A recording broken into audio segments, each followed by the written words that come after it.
Football প্রেমীদের জন্য এক দারুণ খবর। আগামী 30শে অক্টোবর হলদিবাড়ি মাজার শরীফের পরিচালনায় এক বিশাল one day night diamond global knockout football টুর্নামেন্টের আয়োজন করা হয়েছে। এই টুর্নামেন্টে মোট 16টি সেরা দল অংশ নেওয়ার সুযোগ পাবে। টুর্নামেন্টের আকর্ষণ বাড়াতে আকর্ষণীয় পুরস্কারের ব্যবস্থা করা হয়েছে। চ্যাম্পিয়ন দল ট্রফি সহ নগদ 30,001 টাকা জিতে নেবে। রানার্স দলও পাবে ট্রফি সহ নগদ 20,001 টাকা। ব্যক্তিগত নৈপুণ্যের জন্য রয়েছে বিশেষ পুরস্কার। টুর্নামেন্টের সেরা খেলোয়াড় ম্যান অব দ্য সিরিজকে দেওয়া হবে 1 ভরি রূপার চেন ও ট্রফি।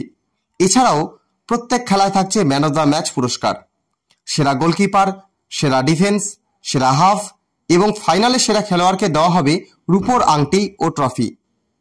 চ্যাম্পিয়ন ও রানার্স দলের মালিকদের জন্য রয়েছে রূপার চেনের ব্যবস্থা। আয়োজকদের পক্ষ থেকে জানানো হয়েছে, খেলোয়াড়দের সুরক্ষার কথা মাথায় রেখে বুটে খেলার ব্যবস্থা করা হয়েছে।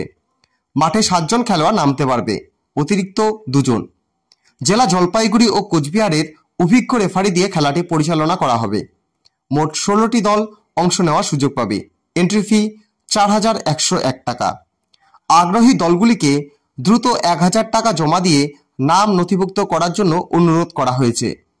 দল দিতে এবং আরও বিস্তারিত জানতে যোগাযোগ করুন 8372020555 এই নম্বরে।